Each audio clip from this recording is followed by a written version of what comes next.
അറിയിച്ചതിന് തെളിവില്ല എന്ന് മാത്രമല്ല, അറിയിച്ചില്ല എന്നുള്ളതിന് വ്യക്തമായിട്ടുള്ള വിവരാവകാശ രേഖ കിട്ടിയിട്ടുണ്ട്.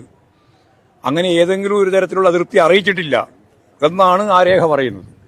അപ്പോൾ കളവ് പറയുകയാണ്. കളവ് പറയുന്നതിന് പിന്നെ വേറെ പറഞ്ഞിട്ട് കാര്യമില്ല. ഈ ഗവർണർ DGP വിളിച്ച് വരുത്തിയ സംഭവത്തിൽ കഴിഞ്ഞ ദിവസം മുഖ്യമന്ത്രിയോട് മാധ്യമപ്രവർത്തകർ ചോദിച്ചപ്പോൾ കോൺഗ്രസിന്റെ നയം നേരത്തെ തന്നെ പ്രഖ്യാപിച്ചിട്ടുണ്ട് എന്നതാണ്. മറിച്ച് ഒരു അതൃപ്തിയും രേഖാമൂലം അറിയിക്കുന്നുമില്ല. ഗവർണറുടെ ഭയമാണോ?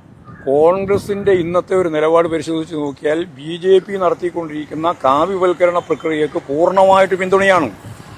അത് വൈസ് ചാൻസലർമാരെ നിയമിക്കുന്ന കാര്യത്തിലായാലും സിൻഡിക്കേറ്റ് മെമ്പർമാരെ തീരുമാനിക്കുന്ന കാര്യത്തിലായാലും അതുപോലെ BJPയുടെ പ്രധാനപ്പെട്ട പ്രവർത്തകരെ ഓരോരുത്തരെയും സെനറ്റിലേക്ക് നിരന്തരമായിട്ട് ഗവർണർ എടുത്തുകൊണ്ടിരിക്കുന്ന സന്ദർഭത്തിൽ ഒന്നും തന്നെ ഒരു അക്ഷരം പറയാൻ അവർ തയ്യാറില്ല.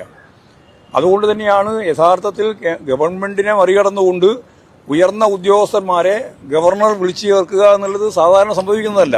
മുമ്പ് അതിൽ ശ്രമിച്ചപ്പോൾ ഇടതുപക്ഷ ജനാധിപത്യ മുന്നണി ഗവൺമെന്റ് അതിന്റെ മുഖ്യമന്ത്രി തന്നെ ശക്തിയായിട്ട് അതിനെ എതിർക്കുകയും ഉദ്യോഗസ്ഥന്മാരെ അയക്കാതിരിക്കുകയും ചെയ്തിട്ടുള്ളതാണ്.